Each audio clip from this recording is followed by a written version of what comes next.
बिस्मिल्लाहिर्रहमानिर्रहीम। मैं मोहम्मद तारिक इकबाल आज एक बड़ी अहम वीडियो को लेकर आप लोगों के सामने हाजिर खिदमत हूँ। दोस्तों, अगर आप सियासत या बैनुल-अक़वामी अमूर में कुछ दिलचस्पी रखते हैं और जानना चाहते हैं कि आपके गिरदोनवा में क्या हो रहा है, तो आज की ये वीडियो आप लोग ज़रूर देखिएगा। एक ऐसे मखमसे के ऊपर मैं बात करने जा रहा हूँ जो पिछले काफ़ी अरसे से पाकिस्तानी नौजवान नस्ल के दिलो दिमाग के ताकों में महफूज है और वह जानना चाहते हैं क्या हो रहा है। दोस्तों, आज मैंने बात करनी है पख्तूनों के हवाले से। आपने पिछले 4-5 सालों से कुछ पख्तूनों को देखा होगा, नौजवान पख्तूनों को देखा होगा, बड़ी तेज़ी से उभर कर सामने आए।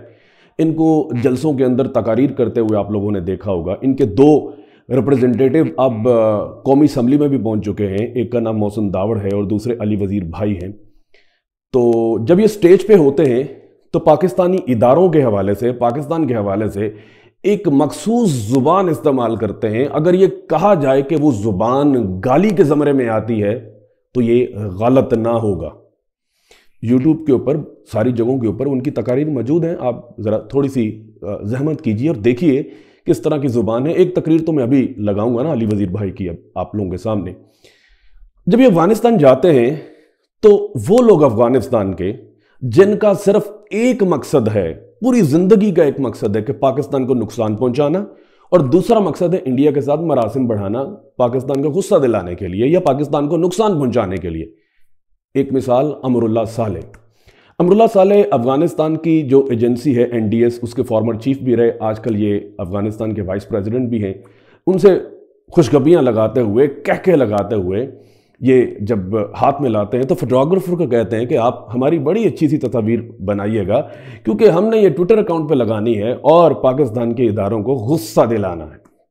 तो ये इन लोगों का मतमा नज़र है।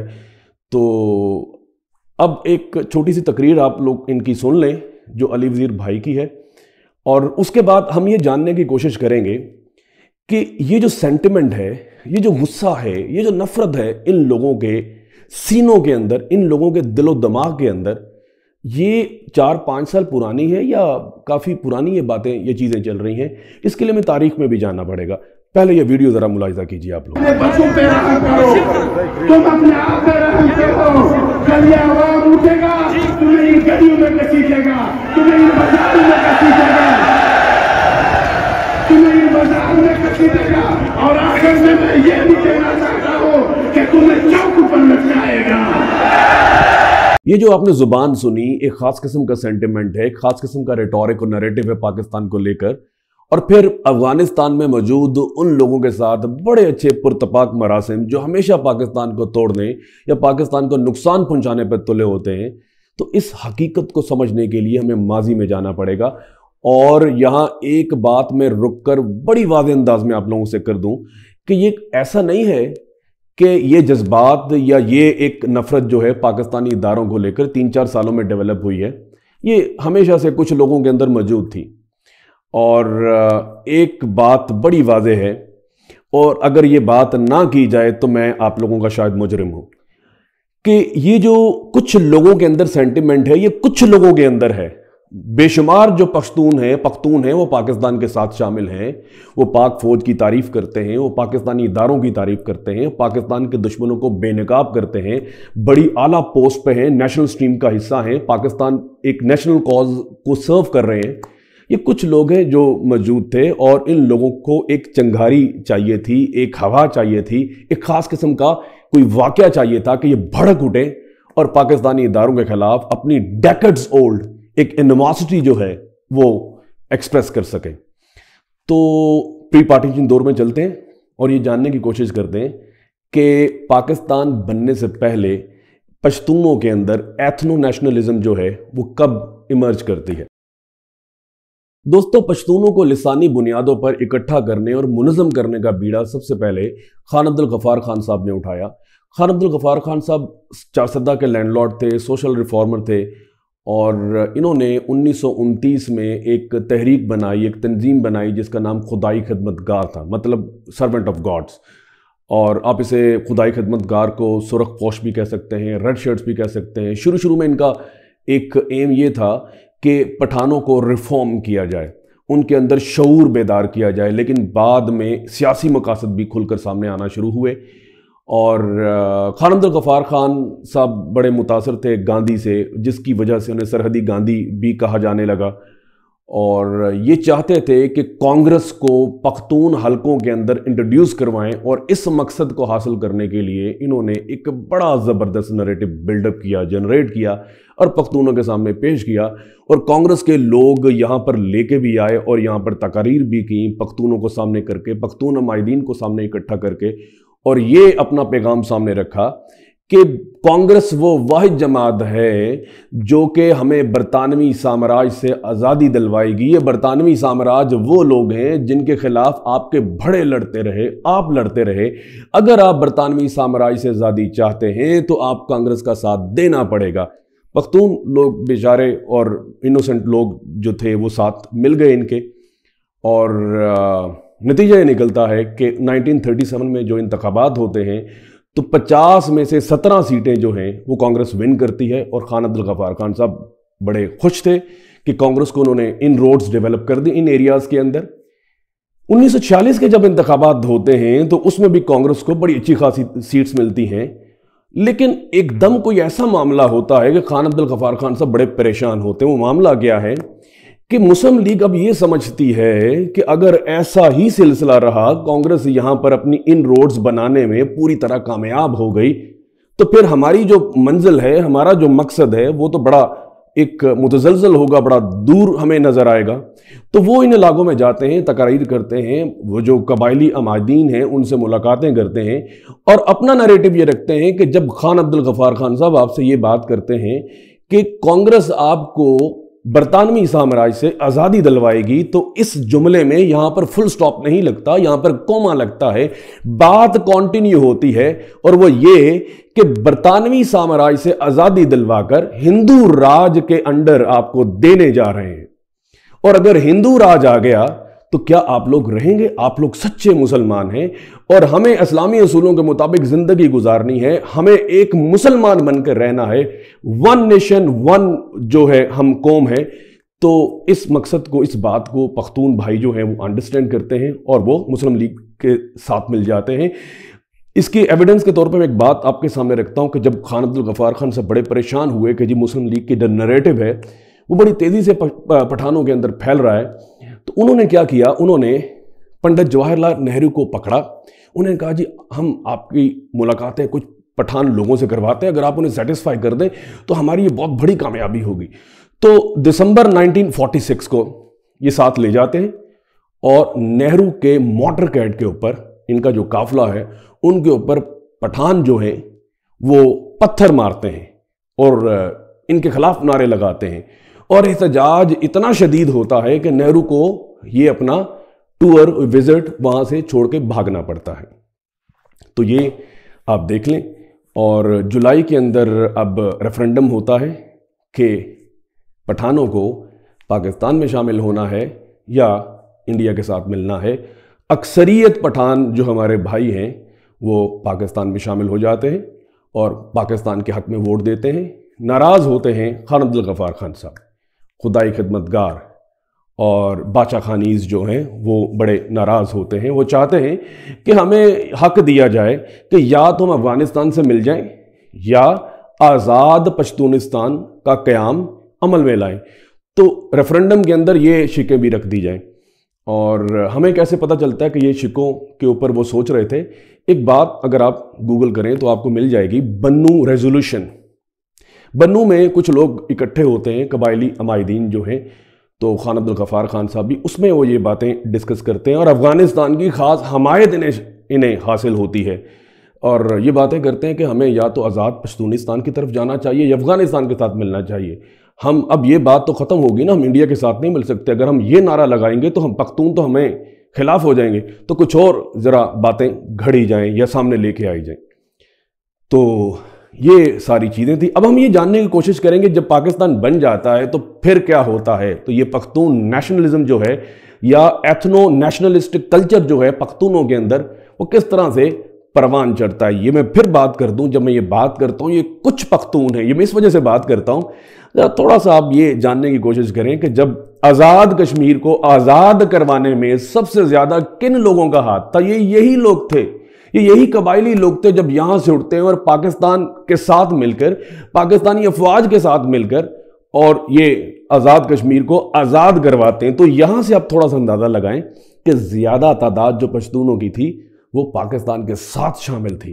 वो पाकिस्तान के साथ, पाकिस्तानी फोर्स के साथ कंधे से कंधा मिलाकर वो इन जो बरतानवी साम्राज्य है या फिर उनके जो चेले हैं उनके खिलाफ लड़े और कश्मीर का एक हिस्सा हमारे लिए आज़ाद करवाया। आइए अब तारीख की दूसरी जानिब भी देखने की कोशिश करते हैं। मतलब यह है कि 1947 के बाद क्या होता है। आइए अब हम ये जानने की कोशिश करते हैं कि पाकिस्तान बनने के फौरन बाद किस तरह अफगानिस्तान ने पाकिस्तान के फ्रंटियर और ट्राइबल रीजन के अंदर मौजूद हमारे पश्तून भाइयों के अंदर पश्तून कौमियत के नारे को इंजेक्ट करके इन्हें पाकिस्तान के खिलाफ इस्तेमाल करते रहे। दो चार चीजें मैं आप लोगों के सामने रखता हूं। सबसे पहले अफगानिस्तान के बादशाह जाहिर शाह ने पाकिस्तान बनने के फौरन बाद यह जुबानी ऐलान कर दिया कि अफगानिस्तान के बरतानवी साम्राज्य के साथ जितने अग्रीमेंट साइन हुए थे वो सारे खत्म हो गए, कलअदम हो गए। मकसद ड्यूरेंट लाइन को मुतनाज़ा बनाना था और यह बयानिया जारी करना था कि अटक तक के सारे इलाके अफगानिस्तान के हैं। बदकिस्मती से इस बयानिए की लपेट में खुदाई खिदमतगार के बड़े अहम सियासी हमायदीन भी शामिल हो गए और इस बयानिए के लिए जिद्दोजहद का आगाज कर दिया। दूसरी सतह पर अफगानिस्तान ने एक टेररिस्ट कैंप को लॉन्च किया। उसमें पाकिस्तानी पश्तून जो थे उनको ट्रेनिंग दी जाती थी, वो वापस आते थे और फिर पाकिस्तान के खिलाफ, पाकिस्तानी फोर्सेस के खिलाफ अटैक करते थे। तो दो लोगों के नाम मैं लेना जरूरी समझता हूं, एक फकीर ऑफ लिप्पी और नाम इनका मीर जाली खान था। फकीर ऑफ लिप्पी अफगानिस्तान जाते थे अपने ग्रोह को लेकर, वहां पर ट्रेनिंग करने के बाद वापस आते थे और उन पश्तूनों का कत्ल करते थे जो पाकिस्तान के हक में बोलते थे। और इंतहाई बदकिस्मती की बात है, अफसोस की बात है कि मोहसिन दावर ने कुछ अर्सा पहले फकीर ऑफ लिप्पी की तस्वीर लगाई अपने ट्विटर अकाउंट पर, उनकी तारीफ की। दूसरे जंगजू का नाम मलिक वली खान कुक्की खेल था। यह भी अफगानिस्तान अपने ग्रोह को लेकर गए, वापस आए, इन्होंने अटैक्स किए। लेकिन अच्छी बात यह है कि 1959 में अपने पूरे ग्रोह के साथ पाकिस्तान आते हैं और अपने हथियार डालते हैं और अफगानिस्तान के प्रोपेगेंडा और कॉन्स्पिरेसी को एक्सपोज करते हैं कि ये लोग पश्तूनों को यूज कर रहे हैं पाकिस्तान के खिलाफ। अगर यही काम होता रहा तो पश्तूनों की नस्लें तबाह हो जाएंगी। इनका नाम मलिक वली खान कुक्की खेल था। तीसरे सतह पर अफगानिस्तान ने एक और बड़ी अजीब हरकत की कि रूसी साख्ता जहाज़ों के जरिए पाकिस्तान के ट्राइबल रीजन में पंफलेट गिराए गए। इन पंफलेट्स में पाकिस्तान के खिलाफ प्रोपेगेंडा दर्ज होता था पश्तो ज़बान में और पंजाबियों के खिलाफ कुछ बातें लिखी होती थी। तो आप देखें आजकल भी तकरीबन ऐसा ही हो रहा है। नंबर 4, अफगानिस्तान ने एक मिनिस्ट्री कायम कर दी। इस मिनिस्ट्री का मकसद ये था कि पाकिस्तान के खिलाफ इंटरनेशनल प्लेटफॉर्म पर और लोकली और रीजनली पाकिस्तान के खिलाफ प्रोपेगेंडा करना और पश्तूनिस्तान को हवा देना। तो ये 4 सतह के ऊपर अफगानिस्तान ने पाकिस्तान के खिलाफ काम शुरू कर दिया और पाकिस्तान के पश्तूनों को ही इस्तेमाल करना शुरू कर दिया। अब देखते हैं कि सियासी सतह के ऊपर ये लोग हमारे लोगों को किस तरह से इस्तेमाल करते आए। दोस्तों 1949 में वादी अतीरा के अंदर कुछ आफरीदी कबाइल इकट्ठे होते हैं और आज़ाद पश्तूनिस्तान का ऐलान कर देते हैं और यही एक्टिविटी रज़मक के इलाके में भी दोहराई जाती है और कुछ खास लोगों को खास ओहदे भी दे दिए जाते हैं। अजीब बात यह है कि काबल रेडियो इसके ऊपर खूब प्रोग्राम नशर करता है, एनालिस्ट को बुलाया जाता है और यह बात बड़े जोर से की जाती है। देखें, पश्तून कभी भी पाकिस्तान के साथ नहीं रहना चाहते थे, वो हमेशा पाकिस्तान से नफरत करते थे, मुस्लिम लीग से नफरत करते थे। आज उन्होंने आज़ादी का ऐलान कर दिया और इस प्रोपेगेंडा के अंदर भी अफगानिस्तान के लोग, अफगानिस्तान की सरजमीन इस्तेमाल होती है। दोस्तों 1970s का अशरा बड़ा इंपॉर्टेंट है और ये वो अरसा था जब खुदाई खिदमतगारों ने एक अलग सियासी पार्टी नेशनल अवामी पार्टी के नाम से बना ली थी और ईस्ट पाकिस्तान में एक शोरश बपा थी, एक यलगार थी और सिविल वॉर चल रही थी, फिर जंग भी हुई। और हमारे कुछ पश्तून भाई बड़ी एक शिकवा करते हैं कि हमारे साथ इस दौर में बड़ी ज्यादती हुई कि हम पर पाबंदी लगा दी गई। पाबंदी लगाने की वजह मैं आप लोगों के सामने रख देता हूं, क्योंकि ईस्ट पाकिस्तान के अंदर मक्ती बानी अपना पूरा एक साजिश कर रहे थे और फिर बांग्लादेश बाद में बनता है। तो जो हमारे नेशनल अवामी पार्टी के लोग हैं, सियासी माहिदीन हैं, इन्होंने बांग्लादेश बनने को सपोर्ट कर दिया क्योंकि पश्तूनिस्तान के हक में थे। तो इन्होंने जब बांग्लादेश को सपोर्ट किया तो जो जुल्फकार अली भुट्टो फिर उनका कुछ ना कुछ एक पाकिस्तानी स्टेट के सरबराह होने के नाते कुछ ना कुछ तो फर्ज बनता था, तो उन्होंने इन पर कुछ पाबंदियां आयद कर दी। तो ये एक इंपॉर्टेंट एपिसोड आप लोगों को जरूर पता होनी चाहिए कि 1970s में इन पर पाबंदी क्यों लगी।